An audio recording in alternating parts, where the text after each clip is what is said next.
지난주에 인천 송도에서 제4차 로잔 대회가 열렸습니다. 1975년 스위스 로잔에서 시작한 대회가 50주년 희년을 맞아 한국에서 네 번째로 대회가 열렸습니다.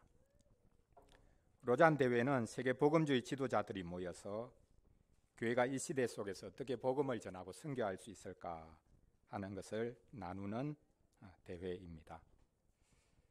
로잔 대회는 우로는 근본주의, 좌로는 선교가 인간화라고 주장하는 그 WCC 사이에 서 있습니다. 지금까지 로잔 언약, 마닐라 선언, 케이프타운 서약 3개가 나왔고 올해 서울 선언이 나왔습니다. 로잔 대회가 불건전하다, 특히 신사도 운동을 옹호한다는 주장을 하면서 참여하면 안 된다는 주장들도 있었고, 실제 이 대회가 열릴 때 그 대장 입구에서 시위하는 그런 이들도 있었던 것을 볼 수 있습니다. 고신총회의 보고서에서는 주의하면서 참여하면 문제가 없다라고 발표했습니다. 왜냐하면 로잔 대회는 교회의 공식적인 연합 모임이 아니라 선교를 위한 하나의 플랫폼에 불과하기 때문입니다. 우리는 이 대회들이 열리면서 거기서 논의되고 또 발표되는 선교의 통찰, 그리고 새로운 패러다임을 제시하는 문서들을 통해서 우리 시대에서 복음을 어떻게 전해야 될지 참고할 수 있습니다. 제가 어제 교인 카톡방에 서울 선언문 링크를 올려드렸는데 한번 여러분들이 스스로 그 내용을 평가를 해보시기를 바랍니다. 이 선언문에 지금 현재 우리가 당면하고 있는 가장 큰 문제인 기후변화, 구조적 차별 문제, 또 양극화가 담기지 않아서 아쉽다는 말이 나오고 있습니다. 반면에 동성애와 전 세계 분쟁, 그리고 기술 발전에 대해서 자세히 다루었습니다. 선교 운동으로서 이것들을 다루기 때문에 그 모든 것에 교회가 직접적으로 관련을 가지고 일을 해야 되는가, 그것은 또 다른 문제일 것입니다. 우리는 이 선언이 성경도 아니고 신앙 고백도 아니고 단지 하나의 선언문이기 때문에 우리가 참고할 것, 또 혹시는 버려야 될 것, 그것을 우리가 확인하면 될 것입니다. 오늘 우리가 읽었던 본문은 너무나 잘 아는 말씀이고 모든 선교 운동이 주 텍스트로 삼고 있는 대위임령이라고 부르는 본문입니다. 영어로는 이제 Great Commission이라고 부르는데요, 위대한 위임 명령이다. 그리스도께서 우리 개개인이 아니라 1차적으로는 복음을 전하고 교회를 세우고 세례를 주고 하나님의 말씀을 가르칠 사도들에게, 교회에게 주신 위임령이라, 가장 위대한 위임령이라, 이렇게 부르는 본문입니다.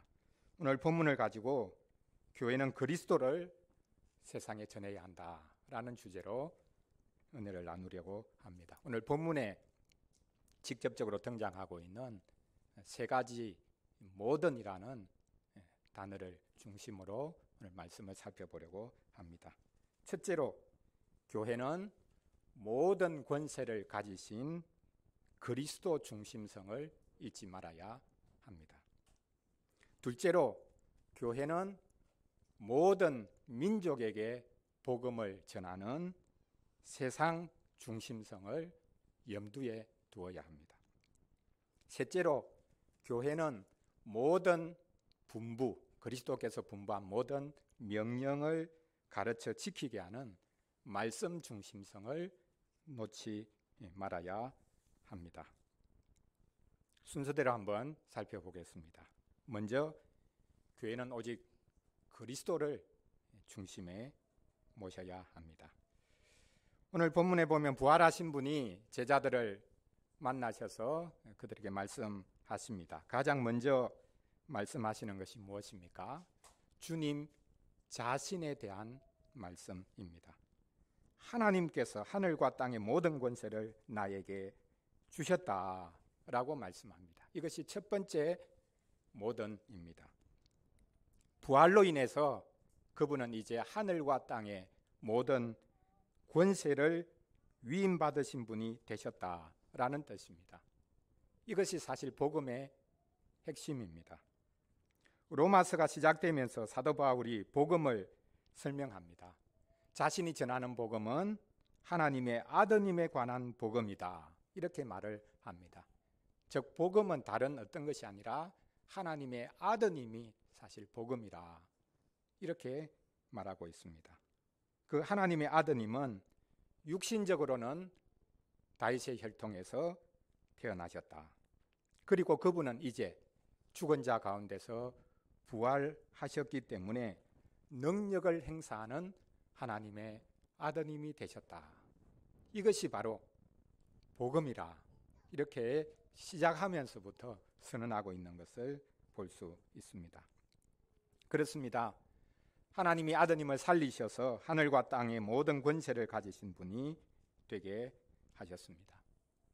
초대교회의 예배 찬송이었던 빌립보서 2장 9절부터의 말씀에도 이것이 분명하게 나오죠. 초대교회가 예배할 때마다 불렀던 노래입니다. 이름으로 하나님이 그를 지극히 높여 모든 이름 위에 뛰어난 이름을 주사 하늘에 있는 자들과 땅에 있는 자들과 땅 아래에 있는 자들로 모든 무릎을 예수의 이름에 꿇게 하시고 모든 입으로 예수 그리스도를 주라 시인하여 하나님 아버지께 영광을 돌리게 하셨느니라. 여기에도 모든이 계속 등장하죠. 모든 이름, 모든 무릎, 모든 입이 그리스도께, 그리스도를 찬양하고 그리스도 앞에 무릎 꿇게 만드셨다. 모든 이름 위에 뛰어난 이름을 그분에게 주셨다라고 말씀합니다. 하나님이 아드님을 높이셨습니다. 이제 아드님 예수 그리스도 앞에 모든 이름이 무릎 꿇어야 합니다. 세상의 모든 위대한 이들도 그리스도 앞에 무릎 꿇어야 합니다. 자기를 높이는 우상 숭배적인 행위를 내려놓아야 합니다. 그리스도를 주님이라고 부르는 것, 이것이 하나님께 영광 돌릴 수 있는 길입니다. 예수 그리스도를 향해서 당신은 우리의 구원자일 뿐만 아니라 우리의 주님이십니다. 이것이 교회의 고백이고, 이 고백을 하나님 아버지께서는 가장 크게 기뻐하시고 영광을 받으십니다. 초대교회 때를 한번 생각해 보십시오. 당시는 로마가 지중해 패권을 장악하고 있었고 대제국을 건설하고 있을 때입니다. 로마가 많은 속국을 거느렸습니다. 그 속국에서 거느리는 종교들이 또 많이 있었습니다. 그 종교들을 인정해 주었습니다. 단 하나의 조건만 충족시키면 너희들이 섬기는 신들 섬기도록 하겠다. 너희들이 가지고 있는 종교 인정해 주겠다. 이렇게 했습니다. 그 단 하나의 조건이 무엇이었을까요? 그것은 로마 황제를 주라고 인정하기만 하면 어떤 종교를 믿든지 어떤 신을 믿든지 인정해 주겠다. 이렇게 했습니다. 기독교는 할 수 없었습니다. 왜냐하면 기독교인들은 그리스도만을 주라고 고백하는 사람들이었기 때문입니다. 그래서 기독교인들이 끔찍한 핍박을 받았죠.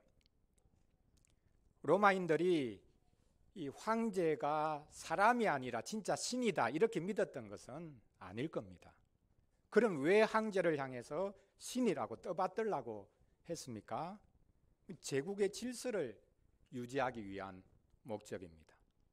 그러나 이상하게 오히려 사람을 신이라고, 하나님이라고, 주라고 부르는 이들이 있었습니다. 누구입니까? 기독교인들입니다.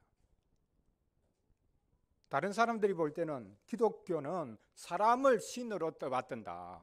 아니, 그러면 황제도 신이라고 부르는 게 뭐가 문제가 되겠냐, 이렇게 말할 수밖에 없는, 어떻게 보면 참 이상한 그런 상황이 벌어진 것이죠.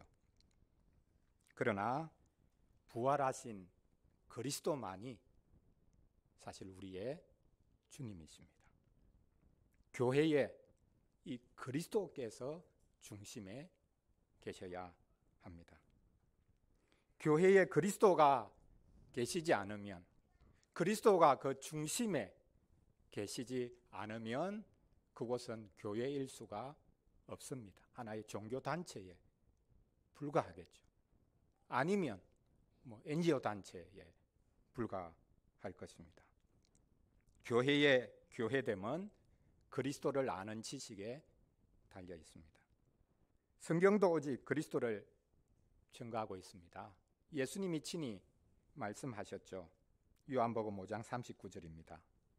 너희가 성경에서 영생을 얻는 줄 생각하고 성경을 연구하거니와 이 성경이 곧 누구에게 대해서 증거하는 것이라고 했습니까? 곧 나에게 대해서 증거하는 것이다. 성경 전체가 나를 가리키고 있다. 어떤 사람이 이런 주장을 할 수 있겠습니까? 성경 전부가 내 이야기다. 나에 대해서 말하고 있다. 나를 증거하고 있다. 구약 성경도 그리스도를 증거하고 있습니다. 구약 시대 사람들도 자기들의 의로움으로 율법 지킨 그 순종으로 구원받은 것이 아니라 오실 그리스도, 그분을 소망하는 믿음으로 구원을 받았습니다. 신약 시대 우리는 오신 그리스도, 그분을 믿는 믿음으로 구원받는 것이죠. 신구약 시대 동일하게 다 구원받는 원리는 똑같습니다. 우리는 죄인이고 하나님께서 보내주실 구원자, 메시아, 그분을 소망하는 믿음, 그것이 참 구원을 이루는 것이라, 이렇게 우리가 성경을 통해서 확인할 수 있습니다. 그리스도가 없으면 교회도 없습니다. 그리스도가 없으면 구원도 없습니다. 그리고 마지막으로 그리스도가 없으면 세상도 없습니다. 이제 세상에 관해서 한번 나누어 보겠습니다. 주님께서 말씀하신 두 번째 모던이 있습니다. 그 모던이 무엇입니까? 모든 민족입니다. 너희는 가서 모든 민족을 제자로 삼아라. 그 제자된 증거가 뭐냐? 아버지와 아들과 성령의 이름으로 세례받는 것이다. 이렇게 말씀하십니다. 예수님은 제자들에게 가서 모든 민족으로 제자를 삼으라고 하십니다. 제자를 보내서 다른 제자들을 만들겠다는 것입니다. 첫 제자들이 있고 그 이후에 일어나는 제자들이 있습니다. 어느 민족이든지 가리지 않습니다. 유대인도 팔레스틴 사람들도 차별이 없습니다. 우크라이나 사람도 러시아 사람도 차이가 없습니다. 교회는 세상에 줄 것이 있습니다. 교회가 돈이 많아서 가난한 사람들 구제하는 구제금을 많이 나누어 줄 수 있습니다. 교인들이 열심히 사회봉사를 할 수 있습니다. 그러나 교회의 가장 큰 보화, 부유함은 그리스도가 있다는 것입니다. 교회에 그리스도가 계시면 이 세상에 그리스도가 계십니다. 교회에 그리스도가 계시지 않으면 이 세상에 그리스도가 계실 수가 없습니다. 그리스도가 모든 것이기 때문에 그리스도를 주는 것이 모든 것을 주는 것입니다. 이 모든 민족을 노래한 시편을 우리가 지난 주일 오후 시편 찬송할 때 나누었죠. 그게 바로 시편 87편입니다. 시편 87편은 시온을 노래하는, 예루살렘을 노래하는, 예루살렘이 얼마나 영광스러운 도시인가라는 것을 노래하는데요. 그 예루살렘의 영광, 시온의 영광이 어디에 있는가? 세상 모든 민족이 예루살렘이야말로, 시온이야말로 우리의 어머니다, 우리의 모태다, 그렇게 고백할 것이기 때문에 시온이 영광스럽다, 이렇게 노래하고 있습니다. 저는 많은 시편이 있지만 이 시편, 구약 성경 전체도 마찬가지고 그 말씀 중에 이런 말씀이 있다는 것, 너무너무 신기하게 생각될 정도입니다. 어떻게 구약 시대에 유대인들이, 하나님의 백성들이, 그렇게 배타적일 수밖에 없었던 그들이 세상 모든 민족을 자기들은 품고 있다, 이 제국주의적인 발상 때문에 하는 말이 아닙니다. 자기들도 똑같이 하나님의 백성이고 세상 모든 백성들도 여기에 있는 하나님의 말씀 때문에 하나님의 백성이 되는 그날을 바라보고 있는 것이죠. 세상 모든 민족이 예루살렘이 우리의 어머니다, 우리의 모태다, 거기서 우리가 나왔다, 이렇게 고백하게 될 것이라고 이 시인은 노래하고 있습니다. 4절에서 노래하죠. 나는 라합과 바벨론이, 여기 라합은 사실 애굽을 가리키고 있습니다. 라합은 바다 괴물을 가리키고 있는데요, 이스라엘을 종살이하도록 시켰던 그 애굽과 바벨론이 나를 아는 자 중에 있다 말하리라. 보라, 블레셋과 두로와 구스여, 이것들도 거기서 났다 하리로다. 거기가 어디입니까? 예루살렘입니다. 시온이 영광스러운 것은 모든 민족의 모태가 되기 때문입니다. 그러나 지금 이스라엘을 보십시오. 모든 민족의 모태가 되기를 거부하고 있습니다. 오직 교회가 모든 민족, 모든 사람들의 모태가 될 수 있습니다. 우리가 선교하고 또 선교사들을 후원하는 것도 모든 민족을 제자로 삼으라는 우리 주님의 바로 이 명령 때문입니다. 그리스도는 모든 민족의 소망입니다. 요즘 전 세계를 보십시오. 냉전이 끝났다고 하지만 열전이 벌어지고 있습니다. 가장 큰 것은 소위 말하는 민족주의로 인해서 서로 죽이고 싸우고 있습니다. 복음이 그 모든 민족이 하나라는 것을 말하고 있습니다. 예수 그리스도께서 모든 민족을 통일시키십니다. 예수님이 제자들을 위해서 기도하신 요한복음 17장 말씀, 대제사장적 기도에 예수님이 마지막까지 기도하신 기도 제목 중에 중요한 것 하나가 바로 이 하나됨이라는 것을 우리가 알 수 있습니다. 저들을 하나 되게 해주십시오. 먼저 제자들이 하나 되게 해주십시오. 그래서 아버지와 제가 하나 되어 있는데 이 하나됨에 저들을 동참시켜 주십시오. 그리고 이들이 나가서 복음을 전할 때 온 세상도 주님에게 연합하게 되는 이 하나됨을 주시기를 원합니다. 이렇게 기도했습니다. 이 하나됨이야말로 전도와 선교의 가장 강력한 힘입니다. 그래서 주님께서는 제자들이 하나 될 때에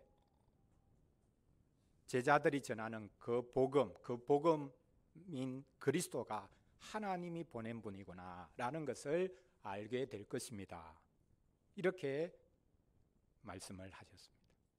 우리가 하나 되지 않고서는 우리가 전하는 복음이 소용없다는 거죠. 예수 그리스도를 전해도 소용이 없다는 겁니다. 우리가 하나 될 때 비로소 우리가 전하는 그리스도, 그분이 하나님이 보낸 분이구나, 우리를 위해서 보낸 분이구나 라는 것을 알게 될 것이라고 말씀하고 있습니다. 그러므로 우리는 사람을 차별하지 않아야 합니다. 이번 서울선언문에서 가장 논쟁이 되었던 것이 동성애에 대한 것입니다. 처음에 발표되고 난 다음에 중간에 수정이 되고요. 또 사실 어제 보내드린 것이 최종본이 아니라 또 수정될 가능성도 있습니다. 수정 계속 수정을 거듭했습니다. 성경을 믿고 보수적인 분들은 동성애가 죄라는 것을 아주 분명하게 못 박아라. 이렇게 강하게 소리를 높였습니다. 성경이 동성애를 죄라고 보지 않는다는 인상을 조금이라도 주면 안 된다. 그래서 강하게 밀어붙였습니다. 문제는 우리가 동성애자들 때문에 국가와 교회가 무너질 것이라고 말하는 것입니다. 성경이 죄라고 말하죠. 당연히 말해야 합니다. 근데 문제는 우리의 태도입니다. 왜 동성애를 반대하느냐? 그 정서적인 것을 보면 이 동성애 때문에 나라가 망한다. 다음 세대 가정이 망한다. 교회가 망한다. 아니 어떻게 동성애 때문에 교회가 망합니까?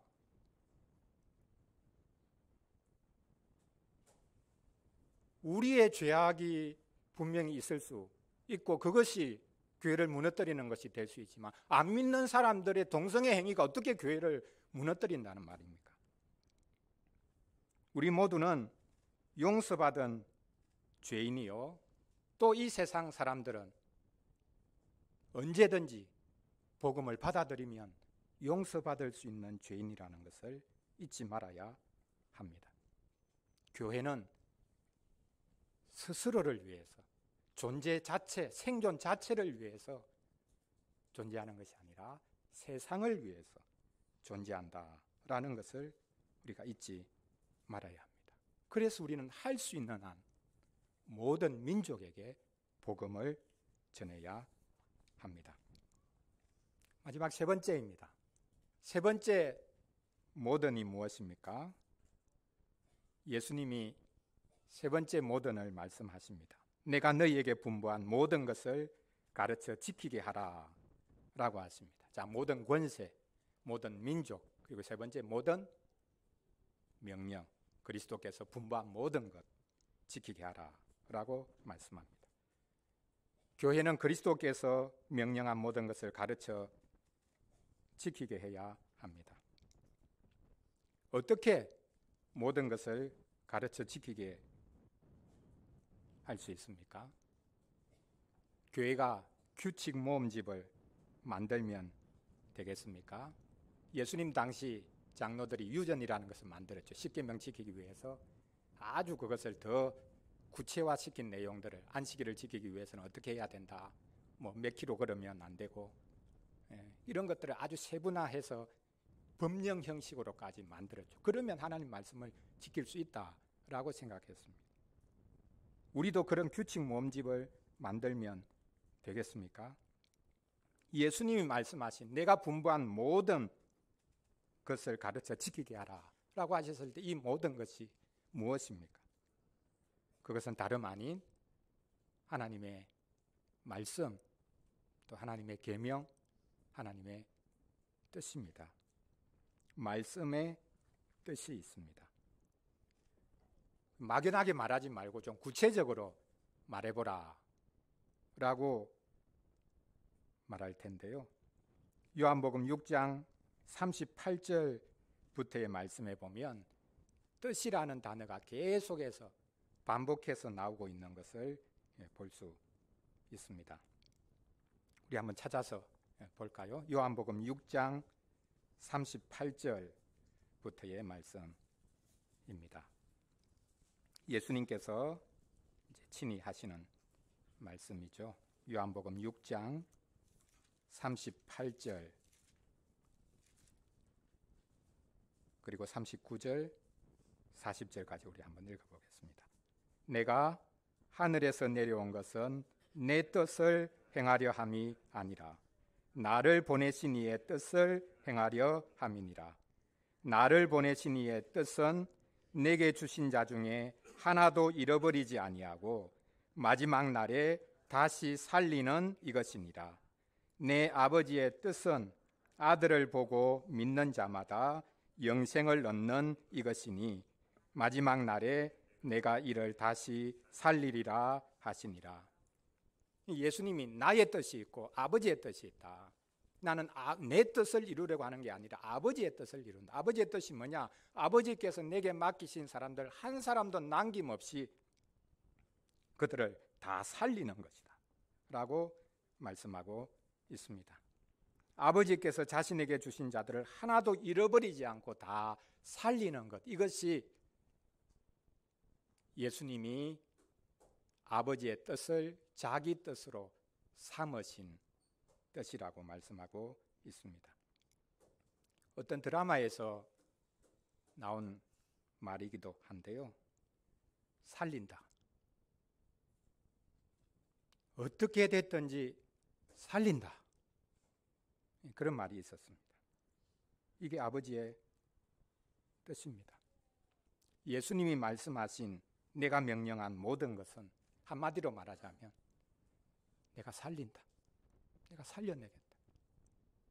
아버지께서 나에게 주신 자들 내가 다 살려내겠다. 이것이 예수님이 자신의 뜻으로 삼으신 아버지의 뜻이었습니다. 우리는 하나님이 그리스도께 맡긴 사람, 또 더 거슬러 올라가 보면 하나님 택하신 사람이죠, 사실. 그 하나님 택하신 자들을 우리가 알 수 없지 않습니까? 그러니까 우리는 누구든지 모든 사람 내가 살리겠다. 복음이 그들을 살린다. 살리자. 죽어가는 사람 살리자. 이게 하나님의 뜻이라는 것을 알아야 하겠습니다. 하나님의 뜻이 많죠. 그 많은 것 중에 요즘 하도 경제 이야기를 하니까요, 경제에 대한 하나님의 뜻, 그리스도의 모든 분부도 생각해 볼 수 있습니다. 대표적인 것이 예수님이 친히 말씀하신 포도원 품꾼의 비유입니다.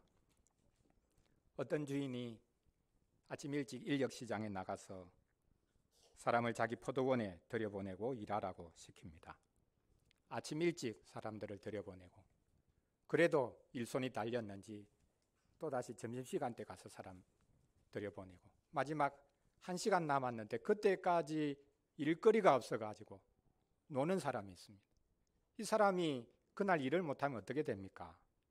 가족들이 그 저녁에 굶어야 됩니다. 냉수 한 사발 마시고 온 가족이 밤새 그 배고픈 그 배를 굶주리고 하루 저녁을 지내야 합니다. 그래서 주인이 어떻게 보면 일거리가 없었을 수도 있습니다. 그런데 노는 사람 보고는 너도 내 포도원에 들어가라. 그렇게 들여보내죠. 일과가 마치고 늦게 와서 일한 사람부터 품삯을 지불합니다. 어떻게 지불합니까? 모두에게 똑같이 하루의 품삯을 지불합니다. 아침부터 일한 사람이 빡쳐가지고 도대체 이런 법이 어디 있냐? 아니 이런 법이 어디 있습니까? 이렇게 소리를 치지요. 그러니까 주인이 말합니다. 마태복음 20장 14절인데요. 내 것이나 가지고 가라. 나중 온 이 사람에게 너와 같이 주는 것이 내 뜻이니라. 이것은 사실 그 주인의 이야기인데 이것이 하나님의 마음이라는 것을 우리가 알아야 됩니다. 종일 일한 사람과 1시간 일한 사람에게 동일한 품삯을 주는 게 하나님의 뜻이다. 우리의 공로가 거기 개입될 수가 없죠. 우리의 의로움이 여기 개입될 수가 없죠. 오직 은혜라 라고 말씀하고 있습니다. 공산주의가 아닙니까? 아닙니다. 각자에게 필요한 것을 공급해 주어야 한다는 것입니다. 그리스도께서 분부한 모든 것을 경제적인 범위로 압축을 한다면 아마 이런 말이 될 수 있을지 모르겠습니다. 제발 좀 하나님이 주시는 것 믿고 이웃과 함께 살아가라. 너 혼자 살려고 하지 말고 하나님이 주시는 것 믿고 더불어 살아가라. 너가 가진 것 좀 나누고 살아가라. 이것이 내가 너에게 분부한 모든 것, 경제적인 측면에서 말하자면 크게는 이렇게 말할 수 있을 것입니다. 우리가 이 시대의 문제를 비껴가면 안 됩니다. 로잔 대회의 가장 큰 기여는 복음 전도와 사회적 책임을 같이 말한 것입니다. 소위 말해서 이제 자유주의 WCC에서는 개인 구원, 사회 구원이라는 표현을 썼습니다. 아니 어떻게 사회가 구원받습니까? 한 사람 한 사람 개인적으로 구원받죠. 근데 사회도 구원받아야 된다. 이렇게 개인구원과 사회구원을 대립시켰는데 로잔 대회에서는 복음 전도가 그리스도를 전하는 것이 주된 것이고, 그러나 거기에는 반드시 우리 기독교인들, 교회의 사회적인 책임이 따라야 된다. 복음에 합당하게 우리가 살아야 된다. 그것을 강조했습니다. 우리는 하늘 아버지가 아니고서는 우리가 살아갈 수 없다는 것을 전해야 하고, 또한 아무리 원수 같다고 생각하는 이들조차도 함께 살아가야 한다는 것을 가르쳐야 합니다. 하나님과 함께, 이웃과 함께 살고 싶지 않다고 하는 것은 아직 복음을 모르는 것입니다. 기독교는 내 마음 편하고 잘 되기 위해 믿는 것이 아니라 함께 살아가기 위해서 믿는 것입니다. 하나님과 함께, 이웃과 함께 살아가기 위해서 우리는 믿습니다. 그러기 위해서는 내가 죽어야 하죠. 그래서 기독교는 죽고 또한 사는 것을 가르치는 종교입니다. 죽으면서 사는 것을 가르치는 종교가 기독교이다라는 것입니다. 사랑하는 성도 여러분, 교회가 왜 존재합니까? 아니, 이 세상에 교회가 어떻게 생겨나게 되었습니까? 하나님께서 그리스도를 보내셨기 때문에 교회가 생겨났습니다. 부활승천하신 그리스도께서 성령님을 보내셨기 때문에 교회가 생겨났습니다. 교회가 가지고 있는 것, 교회가 세상에 줄 수 있는 것은 딱 하나입니다. 그것은 복음이신 그리스도입니다. 복음은 다른 것이 아닌 하나님이 보내신 성령 충만한 그리스도입니다. 교회는 모든 권세를 가지신 그리스도께서 분부하신 모든 것을 모든 이들에게 알려야 합니다. 이것이 교회가 세워진 이유라. 우리의 존재 근거, 출발이 바로 이것 때문이라 라는 것을 우리가 알아야 하겠습니다. 오늘 모든 것이 여러 번 나왔는데요, 하나 모든 것이 빠졌습니다. 마지막 한 가지 모든이 빠져 있는데요, 그게 뭡니까? 모든이 하나 더 있습니다. 모든 권세, 모든 민족, 또 모든 명령 있는데 하나의 모든이 마지막에 더 있습니다. 그게 뭡니까? 볼지어다 내가 세상 끝날까지 너희와 항상 함께 있으리라. 세상 끝날이라고, 끝날까지라고 표현되어 있는데요, 문자적으로 번역을 해보면 세상 끝까지 모든 날들에 너희와 함께 하겠다. 거기에도 명확하게 문자적으로 모든이 하나 더 들어있습니다. 모든 날들에 너희와 함께 있겠다, 이렇게 말씀하셨습니다. 교회가 복음을 전하면 그리스도께서 항상 함께 하겠다고 하십니다. 모든 날들 하루하루 다 함께 하겠다고 하십니다. 복음이신 그리스도를 전하는 교회는 언제까지든지 존재할 것입니다. 세상은 망해도 교회는 망하지 않습니다. 교회에 그리스도께서 계시는 한 이 세상에 그리스도가 계시니 얼마나 복된 것입니까? 우리 다 같이 에베소서 1장 20절부터 23절까지 읽고 마치도록 하겠습니다. 여기에도 모든이 많이 등장하는데요, 이 모든을 확인하면서 우리 같이 읽도록 하겠습니다. 에베소서 1장 20절부터 23절까지 말씀입니다. 같이 읽겠습니다. 그의 능력이 그리스도 안에서 역사하사 죽은 자들 가운데서 다시 살리시고 하늘에서 자기의 오른편에 앉히사 모든 통치와 권세와 능력과 주권과 이 세상뿐 아니라 오는 세상에 일컫는 모든 이름 위에 뛰어나게 하시고 또 만물을 그의 발 아래에 복종하게 하시고 그를 만물 위에 교회의 머리로 삼으셨느니라.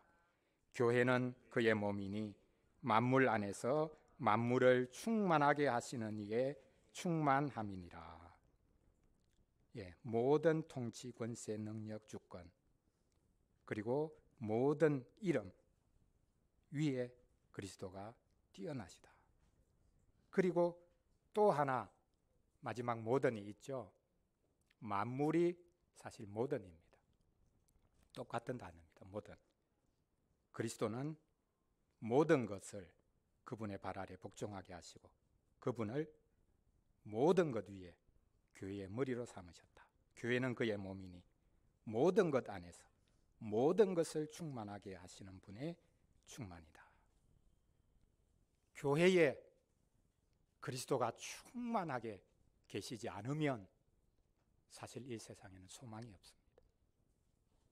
우리에게 그리스도가 충만히 계시지 않으면 이 세상에 우리가 나눌 게 없죠. 우리가 뭘 주겠습니까? 우리가 받은 그리스도, 모든 것 되시는 그리스도, 하나님의 모든 지혜와 비밀의 신비한 지식이 다 있으신 그리스도, 그분이 우리 교회에 계셔야 되겠고 그분이 우리 교회에 계시면 이 세상에 그리스도가 계실 수가 있습니다. 이 복을 우리가 그리고 이 땅이 누릴 수 있기를 간절히 바랍니다. 기도하겠습니다. 오늘 말씀 가지고 우리 같이 기도하겠습니다.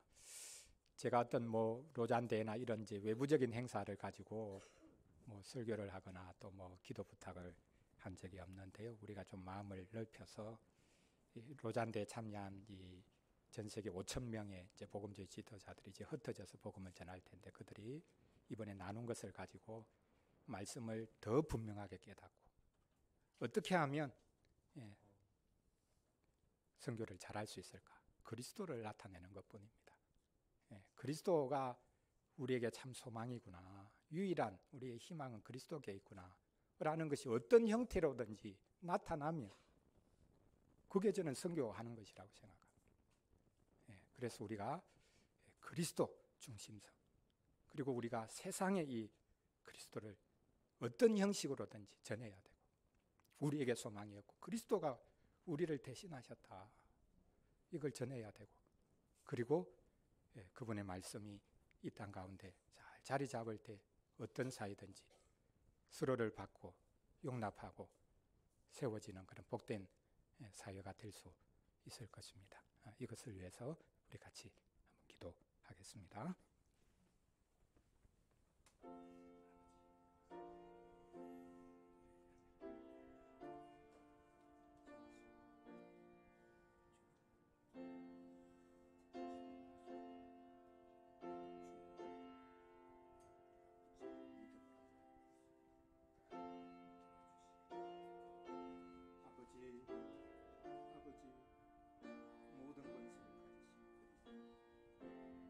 그분을 모든 민족에 전하고 모두가 그리스도의 권면에 순종하고 참 복된 사회가 될 수 있도록 하나님과 이웃과 함께 살아가는 저희가 될 수 있도록 주께서 인도하여 주시고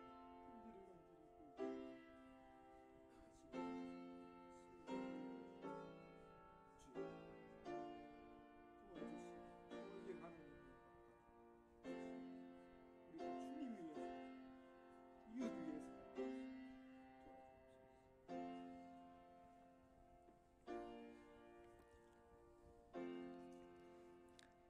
하나님 아버지, 부활하신 주님께서 제자들에게 맡기신 것이 있습니다.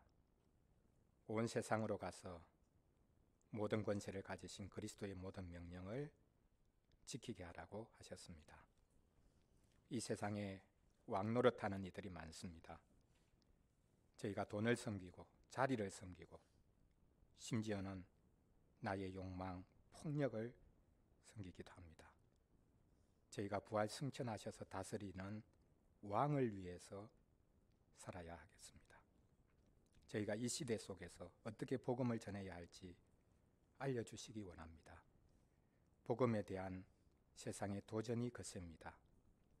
이기주의, 기회주의, 물질주의가 인간 본성의 최종 진화 단계라고 믿고 살아가는 이들도 많습니다. 하나님이 어디 있냐고 합니다. 손해보지 않고 남을 지배하며 살겠다고 합니다. 저희는 하나님이 만드신 세상에서 살고 있고 자기중심적인 저희가 회개하고 새롭게 되어야 한다는 것을 알고 가르치게 하여 주옵소서. 모든 권세가 주께 있으니 모든 우상을 깨부수고 오직 주님께 충성하게 하여 주옵소서. 같은 죄인들로서 다른 죄인들에게 다가가 주의 사랑을 전하게 하여 주옵소서. 주님이 복 주시기 위해서 주신 모든 계명을 지켜 행할 수 있는 힘을 주시기 원합니다.